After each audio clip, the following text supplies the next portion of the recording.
Good morning, Christy. Good morning.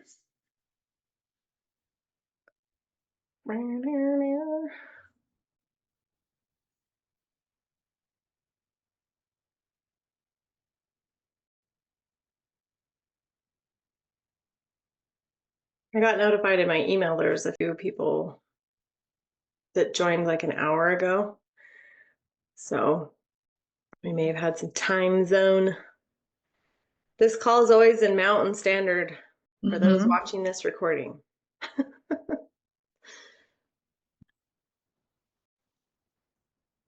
So our Texas people, it's 11 for them. Florida people, Pennsylvania people, it's noon for them. And our Portland people, it's 9 for them. Wow, where is everybody this morning? Trying to find the link. Did we get the link? Yeah, the link's posted. Perfect. Good morning, good morning. Let's see.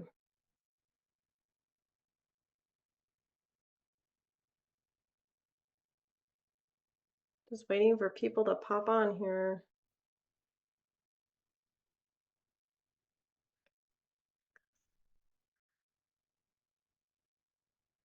So on our open coaching calls, sometimes we have a lot of stuff and sometimes we pull from the collective, things that we're seeing in our DMs, seeing things that we're seeing in our client group. But we always like to begin with a little intro. So my name is Robin Whitworth, and this is an open coaching call. So you don't have to be a client. You'll find a lot of times the people that do come to this call are past clients because they know the value. They have learned the value. And we talk as a team sometimes, and my team is Christy Garcia, Cherie Carlisle, and Heather Shoemaker. And we're like, so many women struggle with investing in themselves. But what is so interesting is we hold these free calls all the time and we don't say, well, they're like, well, I have to work, so I can't come, or whatever it is. We say, well, you could pre-submit a question and still get coaching. But what we see is they still don't do it. So that tells us that it's not just about money, ladies, when women are not choosing to get help that's available. It's actually an inside belief that either it's going to be worth it, that it's going to be, that they could even be vulnerable, that it's safe. A lot of it is a safety issue. Is it really safe to be coached? Will I be poked? Will I be prodded? These are all valid questions. Like, we're not judging. We're just, everybody, raise your hand, ladies, if you've been there where you're like, I don't know if I want to say something in this group forum. Whether that was at your church, whether it was at the park with a bunch of moms on the picnic table. I mean, it's like, whether it's at work, sometimes we use our observation skills and we're like, am I safe here to say something that might be a little bit vulnerable? And we want you to know we respect that. But the way that you can start to overcome it is to choose in. It has to be a choice. Choose to come to this call and observe for a while if you need to, and then submit a question. Submit something. Allow yourself to open, to be receptive. Ladies, if you are closed off, thinking, I have to do this myself, it's too scary, I just have to take it up with God, you can do that. And you're going to see some results. You will, if that's your intent. God is all powerful, right? However, you are part human. You are a soul going through this human experience. And my team and I have done a lot of study and prayer and work to help you. but you have to open up to receive it. And even then, this is some coaching for you. Even then, if you say, okay, I'm open to the coaching, another choice must be made where we might give you some really good introspective questions. Because our goal, if we're doing it well, is to help you find your own truth. It's not for us to give you some magical advice. It's for you to search within yourself and say, oh, this is where this is what I know, because your soul knows it all, right? So we will give you questions, we will give you suggestions, maybe even challenges to consider, but you can drop all of this and say, I don't want to do it. You always have that choice. Always, always, always. And we don't judge you if you choose not to take it in. We don't judge you ever. I know there are groups that do, though. Groups that are like, well, she didn't, and there's all this back talk. You won't find that in the elevated mother space. But should you take this information that you get and open your heart and soul and do what we call scoop it in and actually receive it, actually go, you will feel something. You will feel something like you have to take a deep breath. You'll feel a stirring in your heart and soul when you receive it. You'll feel something. You'll go, oh, I feel like I've just received something. Something has shifted. Then you will know that you're on the way to actually changing something. Too many women, too many ladies, they read and read and read and read and listen and listen and listen and listen. And they're so full of all this stuff, but it's still right here. Do you know what that does, ladies? If you feel exhausted, you're holding information, literally. If you are not integrating and implementing and actually progressing, you're holding it. And that gets so tiring.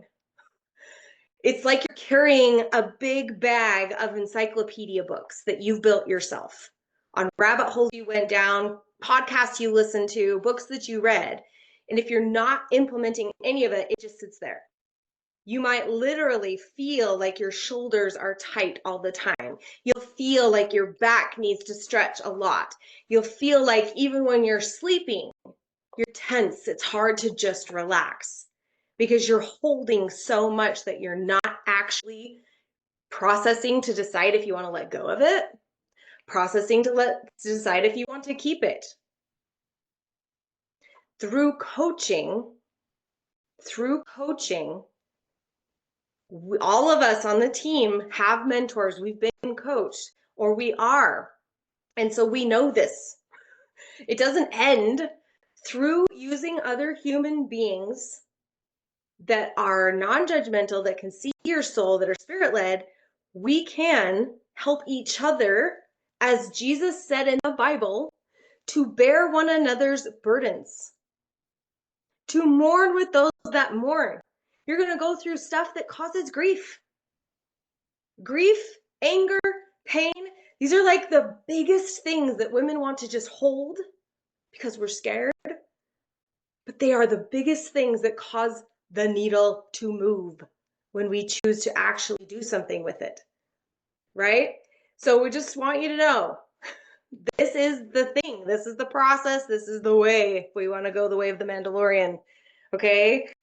This is just how it goes. But we understand that there is vulnerability. There's that initial human feeling of like, do I want to be vulnerable?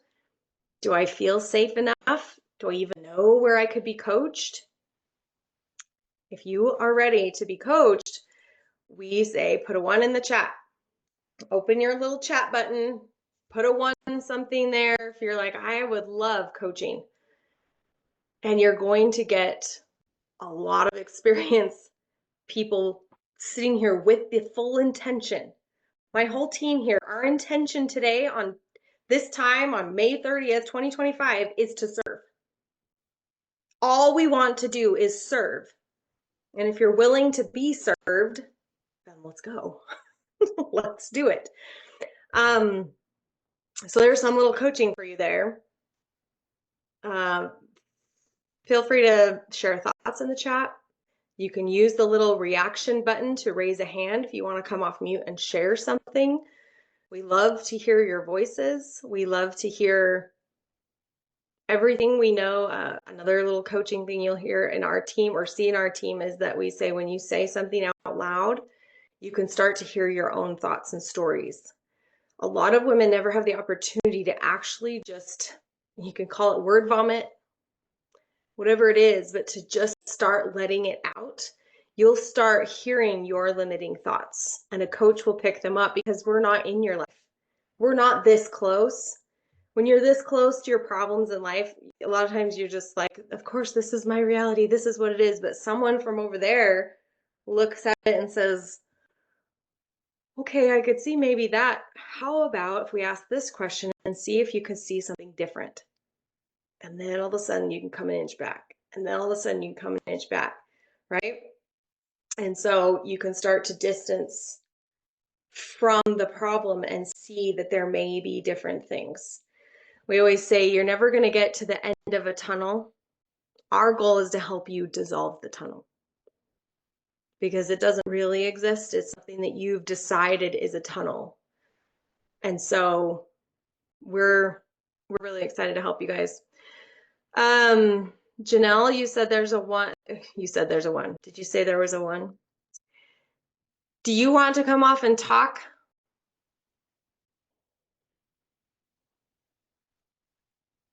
I can. I just have a lingering sore throat going on, so it's fun. But I don't know.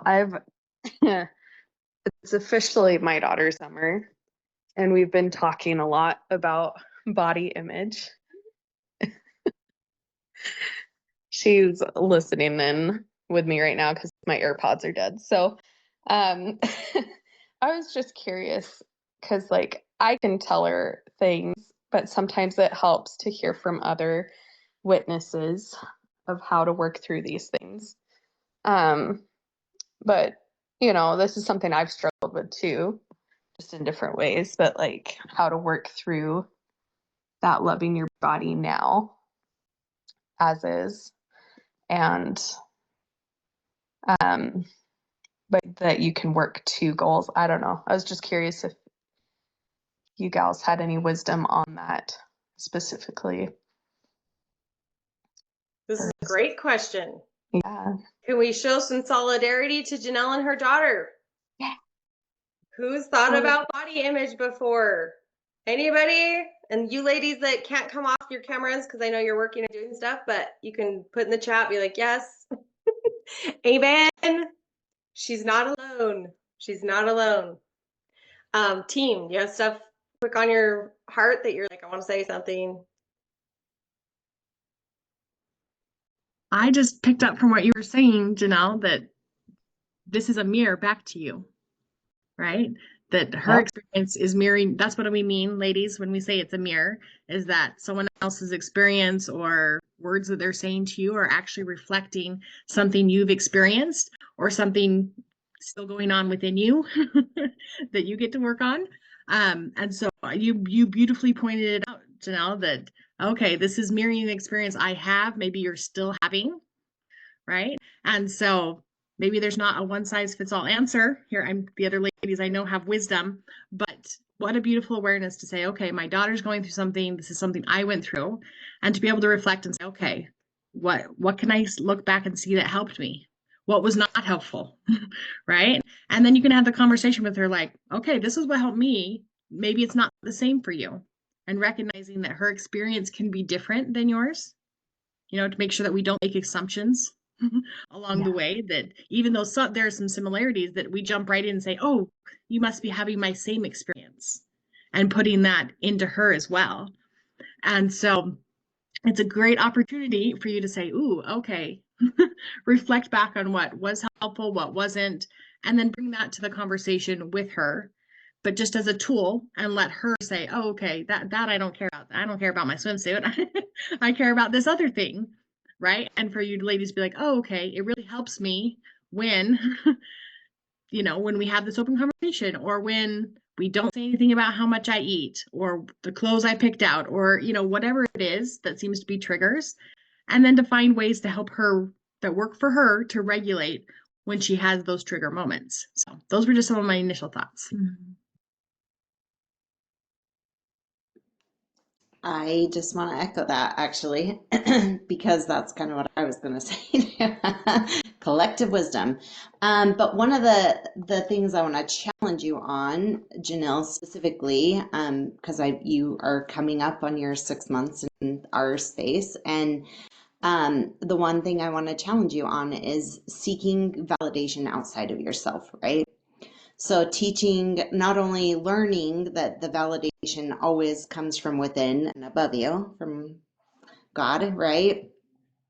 And then just teaching her that same skill, because unfortunately we live in a society that is very beauty driven, right? Like, it's the society that we live in, unfortunately, but just coming to terms for myself, that was my goal last year, mind, body, spirit, was really every time I started seeking outside of myself, I had to be like, what is this about, right? So asking yourself the question, like, why do I think that I need validation from outside of myself instead of just seeking that God designed me this way? And as God designed me this way, He designed me perfectly in whatever form I come in, right? Like, God designed me this way for a reason. And sometimes that reason is to learn, to grow, to like learn different things. Like for me, I've had to learn a lot about the liver, right? With my autoimmune disease. So there's a lot to it, right? So that would be my question for you is like, where do you like, what is it about outside validation that you need that then is being reflected back to you with your daughter, but also as you seek the answers that work best for you, teaching your daughter the same skill, right? Of being like, here's what I have found as I prayed and asked God specifically to share with me how he feels about me, right? Like, what does God think about me? How does he feel about me? And can he share that with me? And I know as I've done that work and I've been poured into like just this warm beam of like beautiful, loving, unconditional love, it's been so helpful to me to return back to that moment anytime I feel like I need to seek that validation outside myself. Just be like, coming back home, God loves me unconditionally. Can I sit in that energy instead of the energy that I am sitting in right now? So that was my thought. Love those thoughts. And ladies that are on, Christy, Elizabeth, Megan, feel free to add your thoughts in the chat. If you want to type something out that you're like, oh, this really helped me, this book was great, or this, whatever you, or a thought from your inner wisdom, like let it be. So my thoughts on this, and this is a universal skill, so take note, is to ask yourself, what's the sponsoring thought?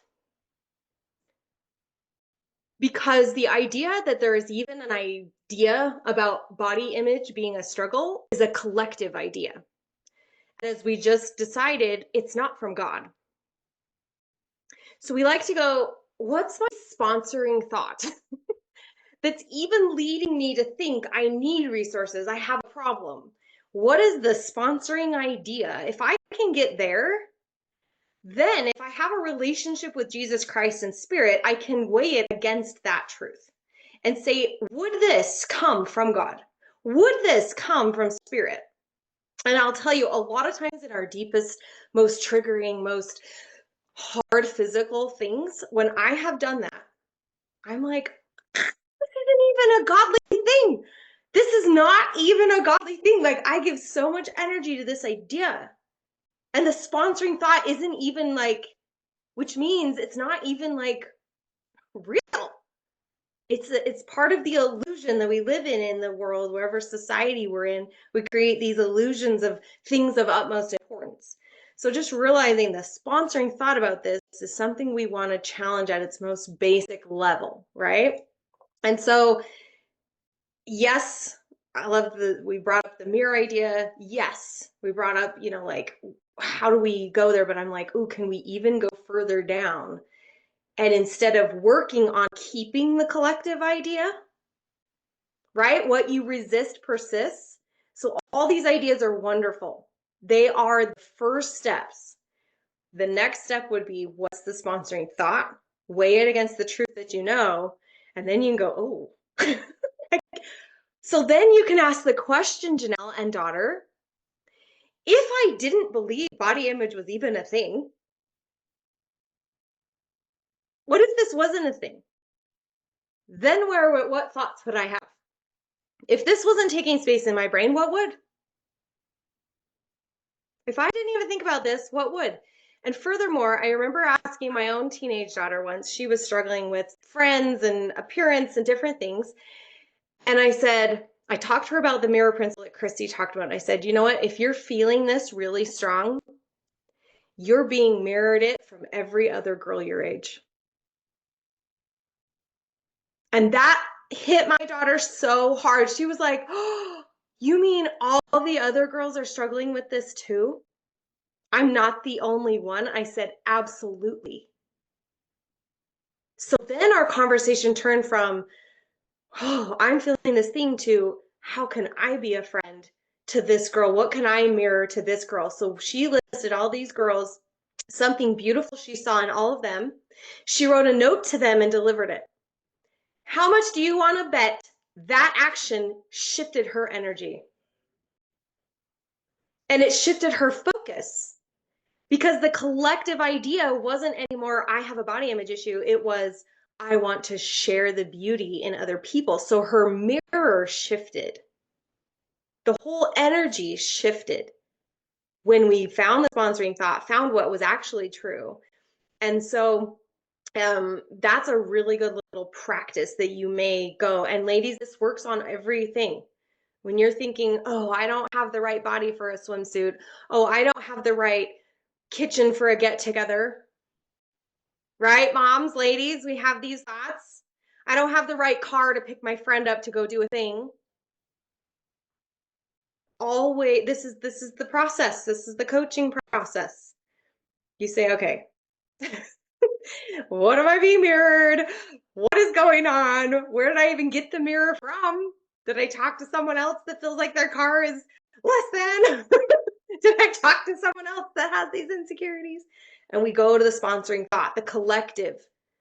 There's somewhere you're living, ladies, where the collective says, well, if you don't have a super clean car that's at least a 2021 or newer, you shouldn't be driving people around. I don't know what it is, but it's interesting how we will get so wound up in a collective idea, and then we believe the idea. So then we're like, oh, now we better solve it. And thereby we are perpetuating the idea. Right? Ladies, we can change the world, and you will change your daughter's world. We will change the world we're going into when we can change the collective idea. So the more you can practice getting to the sponsoring thought, weighing it against God and spirit, but that's where your work is. Because until you have a good relationship with God and spirit, you'll get to this part and be like, oh, I don't know. But you know what's really cool? All of us have the light of Christ inside of us. It says so in the Bible. So if you look deep inside and get still, you will find that truth. Even if you don't have a super great, long, whatever you're deciding a relationship with Jesus Christ might look like, that light does exist within you, and you can weigh it against your own light. So those are my thoughts for you, Janelle. Do you have any follow-up? Not really. That was spot on. And I loved the example you gave with your daughter, though. I think that's really beautiful, because like it really is a challenge usually for teens especially, and her being able to like take that and then give and shift the energy is really, really cool. So good job. And thank you. All of this was beautiful. Love all of you guys. This was really, really good advice. So So good. yeah. So good. Thank you so much for being vulnerable, sharing that. I hope your daughter takes something from that. All right, guys, what else?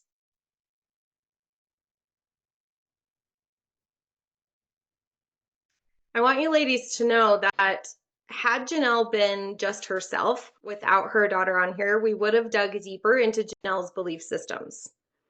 But as she has a 13-year-old listening in on that particular coaching, we got to keep it principle based on just a process and what the skill is.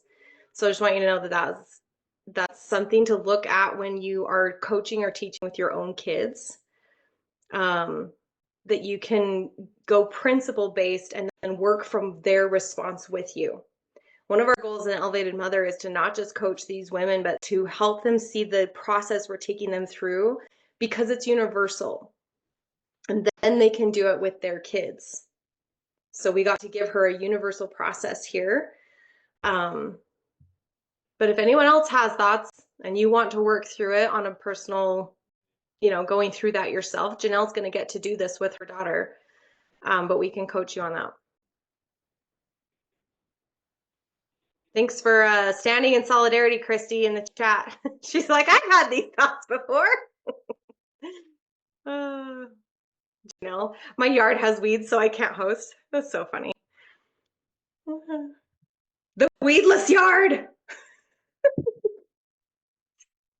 All right, guys, put something in the chat here.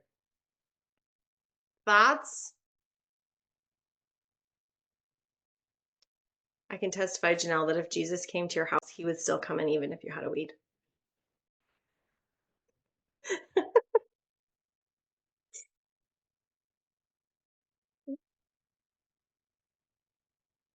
Collective questions. Christy or Cherie, do you have one that we have? I have one.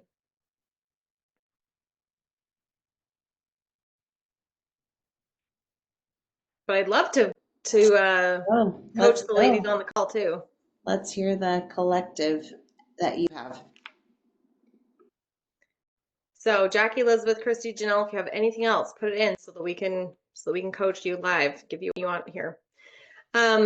So something in the collective that I've been seeing just through direct messaging people that are asking me questions about my program or whatever it is. And something that I consistently have seen just in the last 2 weeks is women saying, I'll be like, well, what's your goal? How do you want to feel different? What would feel different if things changed for you? And they say, well, my husband would.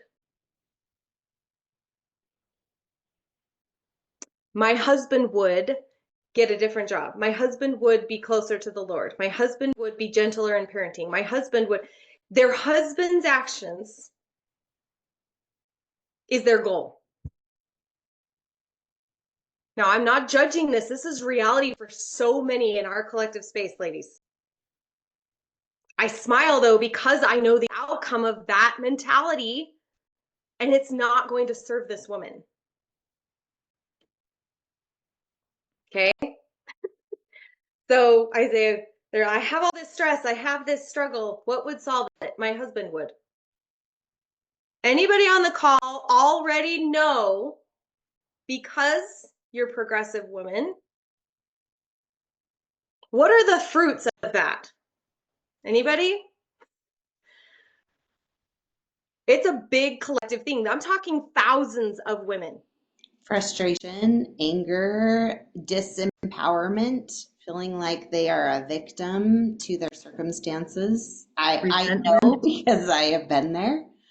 I am guilty of this as I came into this space. So that's why I'm smiling and kind of chuckling to myself, because I'm like, oh, we can help you. I know, because I've been there. Like, there we are. That's so yes, you'll see me chuckling and laughing because that's why I didn't know it coming in, right? Like, I think that's just it. I didn't know that that's what I was struggling with when I came in. And so it's like, but then when I came in and then it showed up, I was like, oh gosh, yep, there it is. There it is, right? But as Robin beautifully coached me for for 2 years as a paid client, like, she watched me go through this in real time. and come out on the other side totally empowered, radical responsibility for myself, right? And feeling like I have a choice. And I always have a choice. So even being passive and allowing things in your life is a choice. And sometimes that doesn't feel good when you know that information up front. And you're like, oh, that's not what I want to hear. It's his fault. So, yeah, clearly I have a lot of experience in this field. And I don't think you're alone. I saw Christy smiling and nodding. I saw Jackie smiling and nodding. She's like, I remember thinking that my husband needed to do X, Y, Z, whatever for me to then feel like I could da da da da. And we fall into that, right? It's a pattern of partnership. When you're in a partnership with anybody, you're going to be like, oh, well, they're my partner here, so shouldn't we share this stress? Right? It's okay. Christy, what are your thoughts? I'm not sure they're I'm in it, ladies. I am in a messy middle with my marriage. Just be honest, right? As a coach, I'm not someone that's like, oh yeah, years ago I overcame that. Like, no, I'm in the trenches, ladies. And I just was thinking, like, there's a difference though. Like, yes, in a partnership, your husband's choices and his actions and his words to you, they impact us, right? We're not gonna lie and say, I'm in a bubble and whatever he does, it doesn't matter, right? But there's a difference between like, okay, I'm gonna take back responsibility for how I feel, for the choices I'm going to make about my life, regardless of what he chooses to do. And we could dive into the boundaries that I had to learn how to put into place, and the tools that I learned for communication and for all of those things.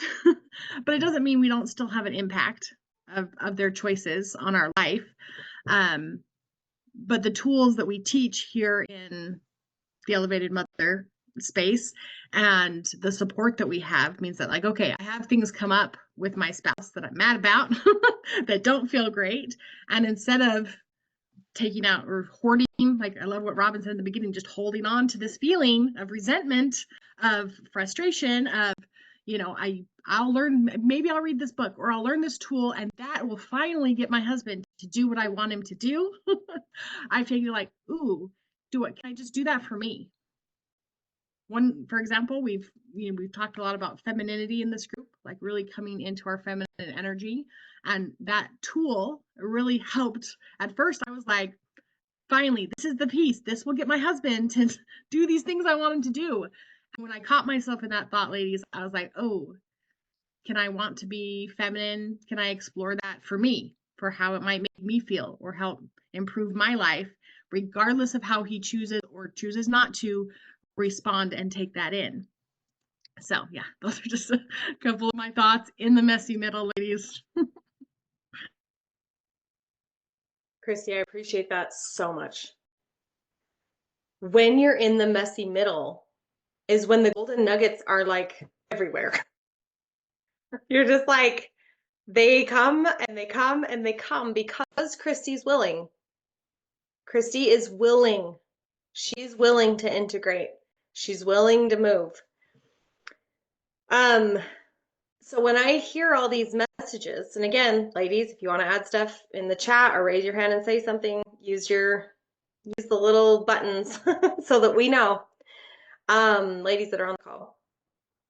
But when I hear a woman say, oh, I wish my life was different. How would it be different? Well, my husband would. Fill in the blank. That immediately tells me, there's a phrase we use in this space, says how you do one thing is how you're probably doing a lot of things. Everything. So if she says this in a common direct message to a stranger, where else in her life is she saying, I need everything else to change except for me? Like, think about that. She's abdicating power.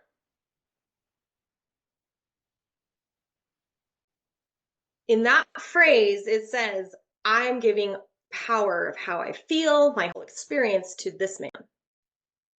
And I will tell you from doing a lot of couple work learning about men, men don't appreciate that. They didn't marry you to have all of that pressure put on them that is not right. They don't love that, and they can feel it. When a woman is trying to abdicate all of her feelings and experiences to him, he will feel disrespected. He will feel resentful. He will not respond well. And you can't fault them for that. If they were doing the same thing to you, ladies, you wouldn't be not having it, right? So it's really important to recognize that phrase is an abdication of power. So you're likely doing that at work. You're likely doing it in your spirituality. You're probably praying and saying things like, God, just tell me what to do. Why did God give us power of choice if he's just going to tell you everything to do? Do you see how you abdicated your power again? You go out with your friends and every time you're just like, I don't care what we do. Like, you don't want to have any power. And I will tell you, watching women do this for years, they begin to feel small. That is the inevitable outcome. You feel disempowered because you keep disempowering yourself.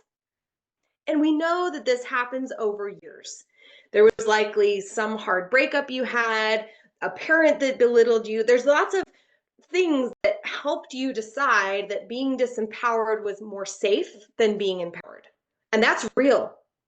That's real. We're not saying that you'll never want to abdicate your power because it feels scary. We're just saying that over time, it can actually become like this place that you are where everything filters through a disempowered woman. And so she feels like, I'm always getting crapped on. I don't have a say in things. So if I want to change my life, it has to be all these other people. Okay. I see your question, Megan, and we'll get there because that's a beautiful question. I love it so much. So just be aware that collectively among women, we are seeing an abdication of power. They're just like, he has power over me. He has power over me. They have power over me. They have power over me. But I want you to hold and possibly integrate the idea that that is a lie. And I know from studying the scriptures that Satan, the adversary, would absolutely love every powerful female, the mother of all of the children on this earth, to feel disempowered and small. Right? So be aware that is a lie. It is the biggest lie that exists for women, is that we don't have a say. And I believe that that is somewhere in the root of the feminist movement.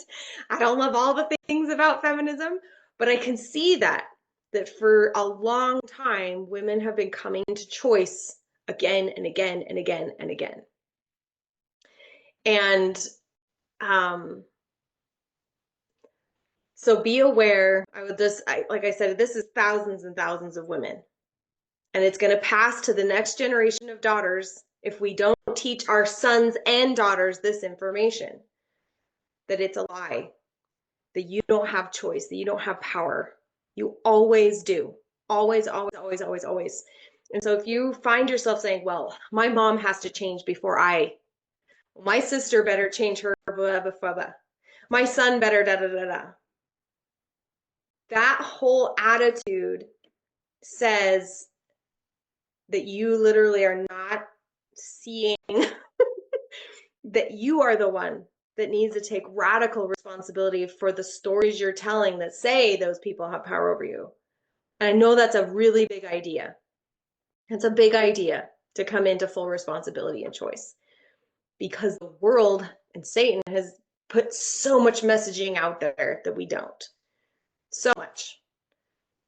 So it is our greatest work to come into our personal choice and say, you know what? My husband's actions impact me, but I decide how I feel. I decide the story. I decide my attitude. I decide what I'm going to project back out. And it takes time to learn those skills. It's skills, it's skill based, it's things you can learn. Oh, this particular process, you're not broken. It's not, you can't do it. Anybody can do it. It might take longer or shorter depending on lots of factors. But these are just skills that women have not been taught for multiple generations. But this whole generation right now is coming into the knowledge of this, and we can teach it. So that is something that I wanted to make all of you ladies aware of, because those that show up are ready to do something, right? Just like Megan's question. I love it. She said, what are your top tips for moving from holding the information to integration?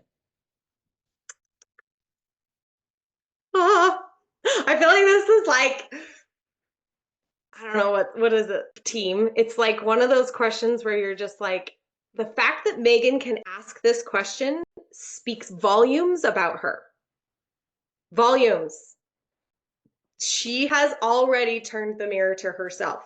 Can we all just give her a huge, huge round of applause and happiness and hearts and all the things? Ladies, blow it up in the chat for Megan. She says, I see that I do that, and now I'm even going to admit that I do it by asking a question. She's turned it around and said, I'm ready to grow. And we have seen, since Megan is a current client in the EMX program, and she has asked beautiful questions. She is growing by leaps and bounds. So team, thoughts? Coming from holding the information to integration. So funny, collective energy. We just talked about this yesterday on our client coaching call. We had some clients saying like, okay, like I should know this, or I have all this information. And the example we were talking about is like the attachment styles, right? Her attachment style versus her husband's attachment style. And both Cherie and I were able to share like, okay, that information is really good. But sometimes, especially us high achieving women who love to learn, if we just intellectualize, like, I can see how I have this style and he has this and this trauma that happened to us. If we over intellectualize and then don't feel our feelings, ladies, like that's the second piece. Like we have the knowledge, well, one piece, not the only piece.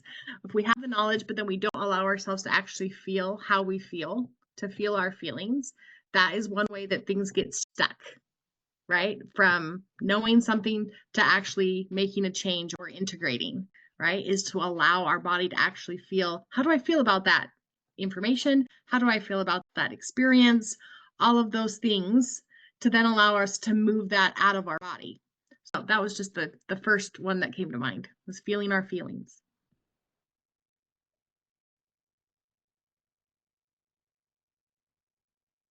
Cherie, do you have thoughts? It's okay if you don't. No, I feel like Christy keeps taking mine. I'm like, so I'm like, yeah, I just echo what she's saying. Yep, feeling your feelings and taking that radical responsibility of what you were saying before, like, is a big piece. And just knowing that it comes in layers too. Like for me, I'm the woman that paid 2 full years in this space because it took me longer to get to where I could feel safe enough to integrate, to where I felt safe enough in my body, that I had built up self-trust within myself, that I had become empowered in myself and in my body and in my intuition. And so as I needed all of that time, and I don't judge it. I don't judge that it took me that long, but it's like that I needed all of that coming from where I did to get to the level that now I can integrate faster. And so I just want to say, like, I'm not judging myself for, even though there's been several women that have come into our space that have been able to like integrate very quickly.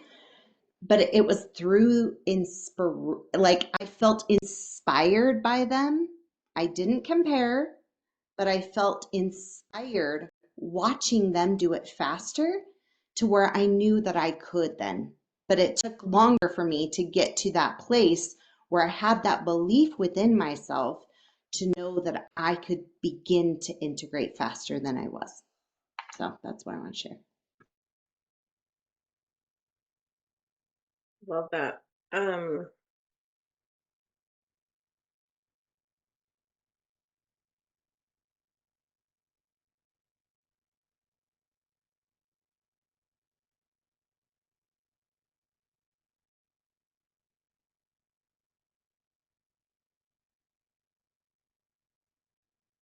All right.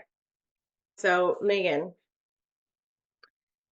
I don't know if you can write in the chat or whatever, but I'm going to ask you, what is the benefit inside Megan to just holding the information?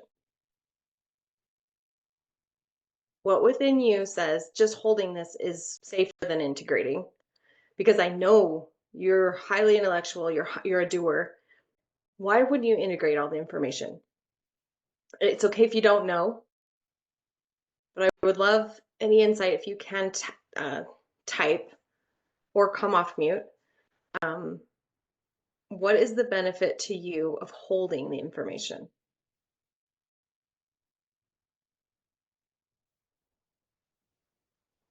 Feeling of lack of time, being scared to practice. Beautiful. So thereby, we can see there's a belief system, right? And we say a belief is thoughts that you keep thinking over and over and over to a place where it becomes the pathway. A belief is where our brain goes, oh, this is the path we take for that. So inside Megan's experience, somewhere in her life said, if I don't have a ton of time, it's not worth integrating. If I don't have exact confidence, I'm not sure where the fear is, right? But knowing Megan, and we share some of the same like doer type feelings. I know that Christy does too. So does Jackie. It's almost like if I don't think I'm going to do it well, I don't want to do it at all. We have that feeling sometimes. So when she says, I feel scared to practice. So there's a story inside her identity. Megan identifies as someone where a lot of information takes a lot of time. She's identified with these beliefs. That's where she's at right now. Look how beautifully she was able to just put it there. I know she had to hop off again, but she'll watch this recording.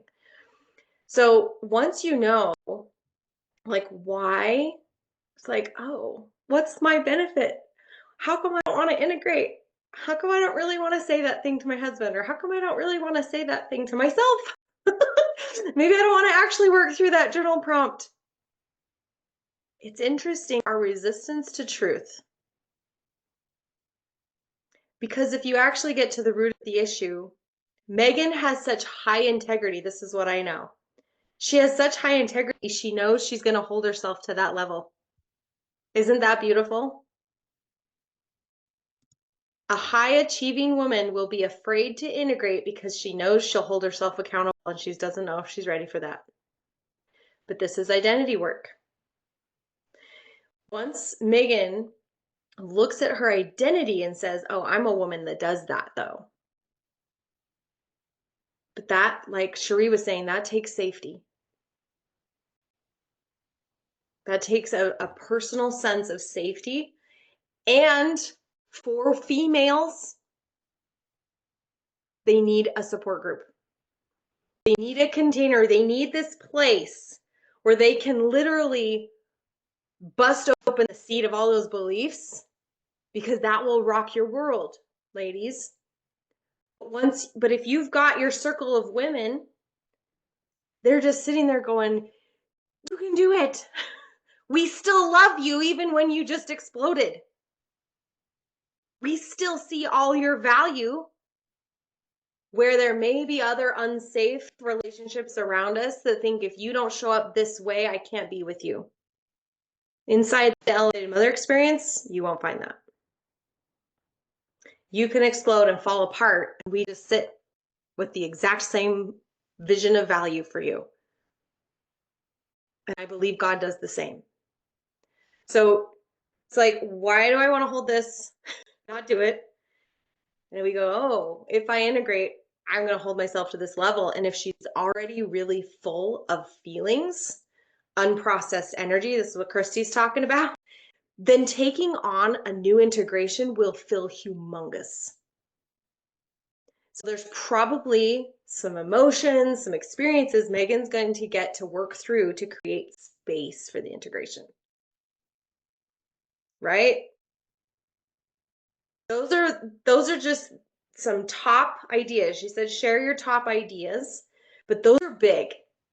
Ladies, Christy, and sure you can like verify, Jackie's been through the program, Elizabeth, Janelle, like you might spend a month just feeling certain feelings from experiences to create the space to then integrate a new identity idea. Like, if this isn't something that you're just like, oh yeah, I'll just drop that belief and just move on tomorrow. Maybe sometimes you have those when you recognize some beliefs are not even yours. Those are the easiest to drop. At least that's been my experience. I guess I shouldn't generalize that. But when it's like, oh no, I've built this belief over time. It's deep in there. It stems off decision making in almost every area of my life. Those are harder. They just take longer to just be like, oh, let me feel through all of that before I can decide to think a different route, do a different thing. So those are the top tips. Those are the top things you're going to want to start with, is doing some introspective journaling and going through those fears of why the integration is going to be so scary and big and, taking time and resources and whatnot. And then you get to process through that stuff. And it shifts what you think about yourself. And all of a sudden, time can become less of an inhibitor. All of a sudden, fear becomes something that you're like, oh, yeah, that just every time something's new, that's what I'm going to feel, right? It can start to neutralize, but it takes time.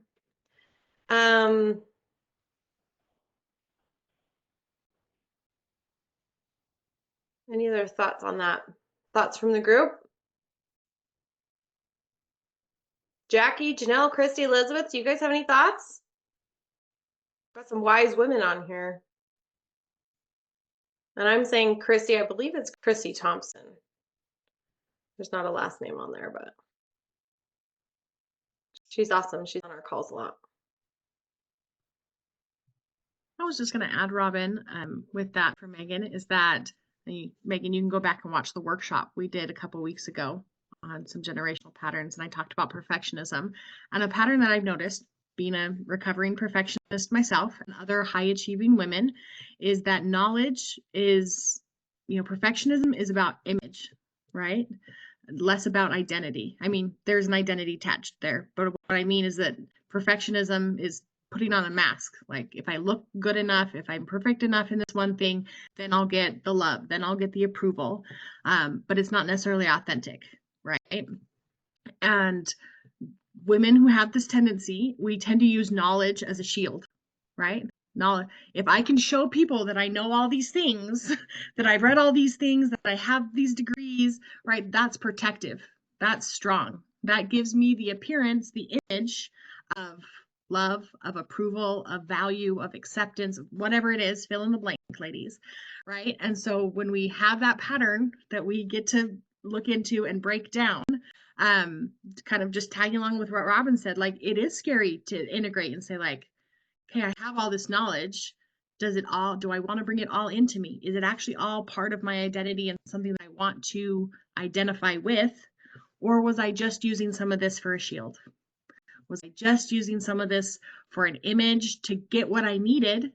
Right? We're smart, ladies. Our bodies, our brains are smart. It's like, okay, I did things to get the approval, to get the love that I needed, right? And as you start to do the identity work and uncover some of these beliefs, it's like, oh, it might feel scary, ladies, to give up some of that knowledge or the value we've given to that knowledge if it doesn't align anymore.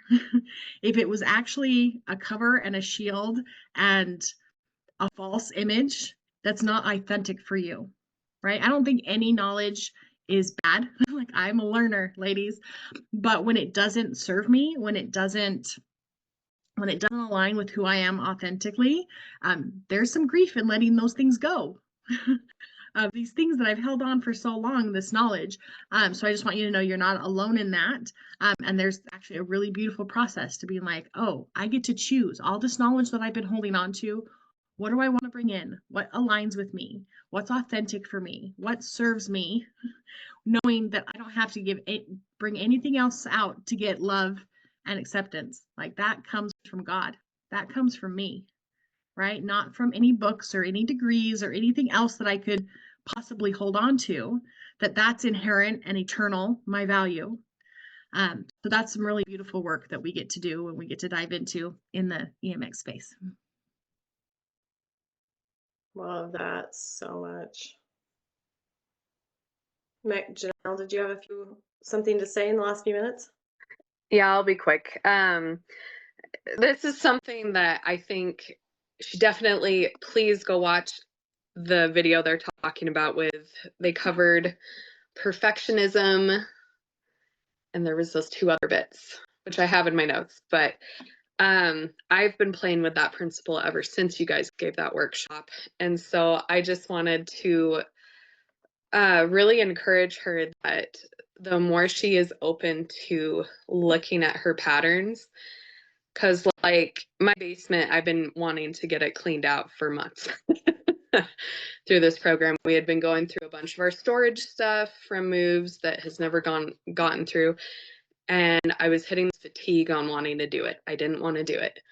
I sometimes would have energy to do it, but it was just this like thing.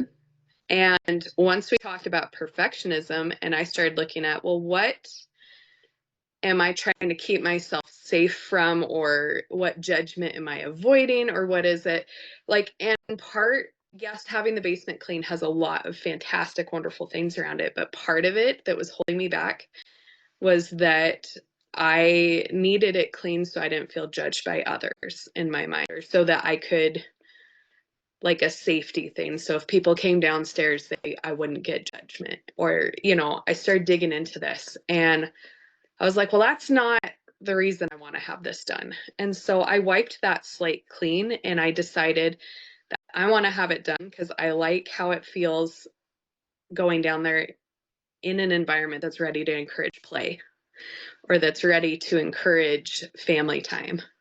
And so I have made more strides in the past 2 days down there than I have in the past several months. So like, you will be able to integrate, and all of it comes down to being able to be honest and have integrity as you look at your life, and being open to be like, okay, I'm not perfect. There are things, but like being open to all the good stuff you already are and are doing, because your worth is incredible. And that's our worthiness ends up tying into a lot of this stuff. And then part 2 is like just owning your hand in things and not being a victim anymore. Those 2 things encompass a lot of the program, and it'll take time to integrate, but the more you do it, the better you're going to get, and the easier it's going to be to see your patterns and to work through the things. So keep going. You've got this. And I don't know, I won't be in here in a couple weeks, but hopefully I'll be back soon. But you're going to do great. And these ladies are going to guide you and help you with every facet. Never be afraid to ask. You're doing awesome. Thanks, Janelle. But Janelle will still be on our Friday calls. No, that was beautiful. So the workshop she's talking about was an Elevated Mother Mastermind combined workshop last Tuesday, the 20th. So if you look back in the program recordings, it'll be May 20th on perfectionism, competition, and judgment. So lots of resources there, ladies. This is beautiful. I love Friday mornings when we can just like, well, our once a week open coaching calls. Like, so I love it all, but it's a special space. All right, ladies, go have a beautiful weekend. End of May, transitioning into summer. We're all there right along with you. The different energy that's going on. Have a great day. Don't be a stranger in the group. See ya.